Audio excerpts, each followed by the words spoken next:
بھی آ رہی ہے کہ جو ریاض کانفرنس ہے اس کا جو مین پوائنٹ آف ڈسکشن ہے وہ یہ ہرمز کی ناکہ بندی اور ہرمز سے ریلیٹڈ چیزیں ہی ہوں گی. تو ڈو یو تھنک کہ اس ڈسکشن کے دوران یہ سارے معاملات حل ہو جائیں گے اور آگے جا کے کوئی مسئلہ نہیں ہوگا؟ دیکھیے، کیونکہ آپ جانتی ہیں کہ جو آبنائے ہرمز ہے یہ ایک واٹر وے ہے، ایک پاتھ وے ہے، یہاں سے ایک راہداری آپ کہہ سکتے ہیں اس کو، جہاں سے نہ صرف تیل اور گیس گزرتے ہیں بلکہ بہت ساری لاجسٹک نیڈز، ایون اشیاء خرد و نوش اس خطے کی جو ہے وہ یہاں سے گزر کے جاتی ہیں. اور یہاں پہ آمد و رفت جو ہے وہ ہسٹوریکلی، لیگلی، ٹریڈیشنلی ہمیشہ اوپن رہی ہے. تو میں سمجھتا ہوں کہ جو خلیجی ممالک ہیں ان کی کنسرنز بالکل لیجیٹمیٹ ہیں. وہ یہ سمجھتے ہیں کہ رائٹ آف نیویگیشن ان کو ہونا چاہیے جس طرح ہمیشہ رہا ہے. اور اس حوالے سے اگر کوئی ایڈمنسٹریٹو کنٹرول کی بات کی جا سکتی ہے، بیکاز کچھ ممالک نے اس طرح کا کنسرن بھی اظہار کیا ہے کہ خدا نخواستہ وہاں پہ تخریب کاری ایسی کوئی چیز نہ ہو، پائریسی نہ ہو. پائریٹس بھی آپ سمجھتے ہیں اس علاقے میں ہو سکتے ہیں.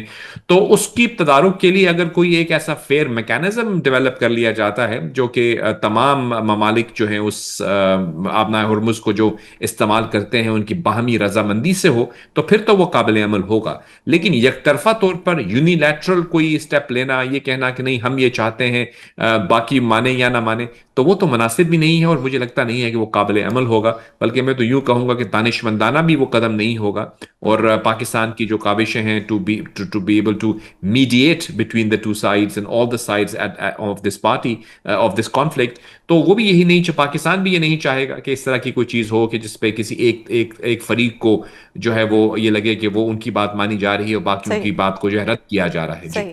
اچھا جاوید صاحب، جے ڈی وینس نے یہ دعویٰ کیا ہے کہ ایران IAEA کے انسپیکٹرز کی تعیناتی پر راضی ہو گیا ہے، مگر اسماعیل بقائی نے اس کی تردید کر دی ہے. تو کیا اب نیوکلیئر ایشو بھی تکنیکی مذاکرات میں ایک بڑے تنازع کی شکل اختیار کرنے جا رہا ہے؟ دیکھیے جی، سفارتکاری میں اور خصوصاً اس طرح کی سفارتکاری میں جب جنگ اور کانفلکٹ ہو تو ہم یہ جانتے ہیں کہ بہت سی سٹیٹمنٹس ایسی ہوتی ہیں جو ڈومیسٹک کنزمپشن کے لیے ہوتی ہیں. دیکھیے یہ ایک آپ کو کوئی بھی ڈپلومیٹ بتا سکتا ہے کہ جب کبھی بھی اس قسم کی بات ہوتی ہے تو ہم جانتے ہیں کہ کچھ ممالک، کچھ پارٹیز آف کانفلکٹ جو ہوتی ہیں وہ اپنی ڈومیسٹک آڈینس کو پلیز کرنے کے لیے، ان کے سامنے یہ تاثر دینے کے لیے کہ وہ ایک پوزیشن آف اسٹرینتھ سے نیگوشیٹ کر رہے ہیں، وہ اس قسم کی اسٹیٹمنٹس دیتے ہیں جن کا حقیقت سے تعلق نہیں ہوتا.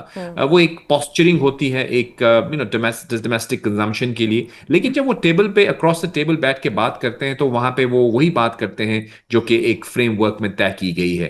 جو MOU دونوں اطراف نے سائن کیا ہے، جس پہ پاکستان نے بھی ایز اے میڈیٹر سائن کیا ہے، آپ جانتی ہیں کہ اس کے اندر تو تمام چیزیں جو ہیں وہ ان رائٹنگ لکھی گئی ہیں، اور اسی فریم ورک کے اندر رہتے ہوئے مستقبل کے جو ایگریمنٹ ہے وہ بھی ہوگا. تو میں نہیں سمجھتا کہ ایسا کوئی بھی اقدام جو ہے، اگر وہ اسٹیٹمنٹ دیتے ہیں تو وہ ان کا مطلب حق ہے. اگر آپ دیکھیں جے ڈی وینس جو ہیں وہ جب ابھی مذاکرات کے بعد بات کر رہے تھے تو انہوں نے پاکستان کی کاوشوں کو کس انداز میں اپریشیٹ کیا. انہوں نے یہ کہا کہ جو فیلڈ مارشل ہیں ان کے ساتھ انہوں نے پچھلے 3 مہینے میں کسی سے اتنی بات نہیں کی جتنے کہ فیلڈ مارشل سے کی ہے، جو اس چیز کا اندیہ دیتی ہے کہ پاکستان نے کلیدی طور پر اس تمام مذاکرات کا حصہ بھی رہا ہے اور پاکستان نے ایک امپورٹنٹ رول پلے کیا ہے to be able to meditate. اور اس کے ساتھ ساتھ پاکستان نے جو اپنی ریلیشن شپ کو امریکہ کے ساتھ ڈیپن کیا ہے، میں سمجھتا ہوں اس سے ایک ٹرسٹ فیکٹر ڈیولپ ہوا ہے جس نے پاکستان کو ایک امپیٹس دیا ہے، جس کے نتیجے میں پھر یہ میڈیشن کا رول پاکستان آج پلے کر رہا ہے. اچھا سر، یہ اوور آل جنگ کے دوران بھی اور ابھی بھی اسرائیل جو ہے وہ بڑا کنٹروورشل رہا ہے اور سپوائلر کے طور پہ نظر آیا ہے. اسرائیل بار بار یہ بھی کہہ رہا ہے کہ وہ شمالی لبنان میں اپنی کارروائیاں جاری رکھے گا. تو مشرق وسطیٰ میں مستقل امن کی گارنٹی کون دے سکتا ہے؟ دیکھیے جب آپ لیبنان کی بات کرتے ہیں تو آف کورس ہمیں ذرا لیبنان کے اوپر جب ہم بات کریں تو ہمیں تھوڑا سا ذرا آبجیکٹیولی اس کو دیکھنا پڑے گا. ایموشنز کو آپ سائڈ پہ رکھ دیجئے اور آپ آبجیکٹیولی اگر اس کو دیکھیں تو دیکھیے ایک ملک ہے جس کا نام ہے لیبنان. وہ جو ملک ہے اس کی ایک رٹ ہے اور اس کی ایک اپنی ریلیشن شپ ہے اسرائیل کے ساتھ، باقی خطے کے ممالک کے ساتھ. لیکن ایک اس ملک کے اندر موجود ملیشیا ہے جس کو آپ کہتے ہیں حزب اللہ. وہ ایون جو لیبنان کی گورنمنٹ ہے اس سے بھی وہ ایک طرح سے آپ کیا سمجھتے ہیں کہ اس سے بالا تر سمجھتا ہے اپنے آپ کو.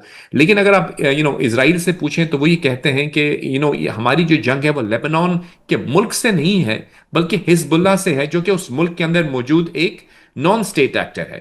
لیکن اگر آپ اس کا دوسرا رخ دیکھیں تو حزب اللہ والے جو ہیں وہ یہ کہتے ہیں کہ اسرائیل نے تجاوزات کیے ہیں، وہ اپنی باؤنڈریز کو کراس کر کے لیبنان کے حصوں میں اس نے انکرجنز کر دی ہیں، جس کے نتیجے میں ہم اس کو ریزسٹ کر رہے ہیں. تو یہ ایک 2 مختلف آراء ہیں. میری نظر میں اس کا بھی حل ڈپلومسی سے ہی ممکن ہے. جنگ کے ذریعے ایکسٹریمسٹ پوزیشن لینے کے دونوں اطراف ایک ایکسٹریم پوزیشن لیے ہوئے ہیں. اسی کی وجہ سے ہم جنگ کے تصادم کے راستے کی طرف گئے ہیں. لیکن دیکھیے یہ جو اوریجنل کانفلکٹ ایران اور امریکہ کے درمیان تھا جب یہ شروع ہوا تو اس کے بعد ایک بہت سا اس کا کینوس وائڈ ہو چکا ہے. اور مجھے لگتا ہے کہ یہ ایشو لیبنان کا بھی اس ڈسکشن کے ٹیبل پہ ہوگا, اس چیس بورڈ پہ ہوگا. تو اس حوالے سے بھی جو باتیں کی جا رہی ہیں ان کا حل بھی ڈپلومسی کے ذریعے, مذاکرات کے ذریعے, آپس میں ڈسکشنز کے ذریعے Exactly. تلاش کیا جا سکتا ہے. اچھا، اب امریکہ بار بار یہ دھمکی دے رہا ہے کہ اگر ایران نے سوئٹزرلینڈ معاہدے پر عمل نہ کیا تو جنگ دوبارہ شروع ہو سکتی ہے. آپ کو لگتا ہے کہ یہ جنگ اب باقاعدہ ختم ہو جائے گی اور یہ دوبارہ سے اس طرح کے حالات پیدا نہیں ہوں گے؟ دیکھیے obviously یہ جو تمام ایفرٹ کی جا رہی ہے, آپ دیکھتی ہیں کہ خود امریکن ڈیلیگیشنز جو ہیں اتنی دور سے فلائی کر کے پہلے تو اسلام آباد آئے, یعنی 15-16 گھنٹے کی فلائٹ لی انہوں نے. پھر ابھی بھی جے ڈی وینس اور ان کے ساتھ جو 2 اہم ترین ان کے اسپیشل انوائز ہیں پریزیڈنٹ کے, وہ سوئٹزرلینڈ آئے. پاکستان والے بھی وہاں پہ گئے ایز اے میڈیٹر, قطر کے دوست بھی ہمارے وہاں موجود تھے, ایران والے بھی آئے. تو یہ تمام کاوشیں جو ہو رہی ہیں یہ تو اسی لیے ہو رہی ہیں کہ جنگ نہ ہو, ڈی ایسکلیٹ ہو, جو ایسکلیشن لیڈر ہے اس سے ہم نیچے اتریں, ہم معاملات کو طے کر کے ریزالو کر کے اس ہم جنگ کو روکیں. اور ہم نے دیکھا کہ جو ایم او یو سامنے آیا اس کے اندر بھی ایک ریکنسٹرکشن کی بات کی گئی ہے, ایران کی ری بلڈنگ کی بات کی گئی ہے, اکنامک سینکشنز کو لفٹ کرنے کی بات کی گئی ہے. نیوکلیئر کے حوالے سے میری انڈرسٹینڈنگ کے مطابق ایک ورکنگ لیول انڈرسٹینڈنگ بھی ڈیولپ ہو چکی ہے, جس کے نتیجے میں ایران نے یہ ایشورنس دی ہے ان کو کہ وہ نیوکلیئر ایمبیشنز جو ہیں, ایک نیوکلیئر ویپن حاصل کرنے کی ایمبیشنز جو ہیں ان کو وہ فورگو کریں گے, اور وہ ایک سویلین پرپسز کے لیے اگر یورینیم کی کچھ 3% سے نیچے انرچمنٹ کرتے ہیں تو وہ تو ٹھیک ہے, لیکن کسی قسم کی جارحانہ یا جو آپ کہتے ہیں ایز اے ویپن گریڈ جو اس کی ایمبیشنز ہیں وہ نہیں ہوں گی. میسائل پروگرام ہو یا ریجنل جو نان اسٹیٹ ایکٹرز جن کا ہم نے ذکر کیا ان کی سپورٹ بھی اگر وہ چھوڑ دیتے ہیں تو پھر ہم یہ سمجھتے ہیں کہ ایک مرحلہ وار طور پر ان کے اوپر لگائی گئی سینکشنز جو ہیں وہ لفٹ ہوتی جائیں گی. میری نظر میں ایران کے لیے بھی یہ ایک بہتر راستہ ہے. 47 سال کی جنگ کے بعد اگر ان کو ایک ایسا برج مل رہا ہے جس کے نتیجے میں وہ اپنے ملک کا اور اپنی عوام کا فوکس جو ہے وہ ریکنسٹرکشن کی طرف جا سکتے ہیں, اکنامک ڈیولپمنٹ کی طرف جا سکتے ہیں, تو مجھے ان کو یہ لینا چاہیے. دیکھیے ان کے لوگ جو ہیں 47 سال سے سینکشنز میں ہیں اور وہاں کی اکنامک کنڈیشنز بہت نالا ہیں, یعنی وہ اکنامکلی نیچے کی طرف ہی گئے ہیں اس تمام عرصے میں.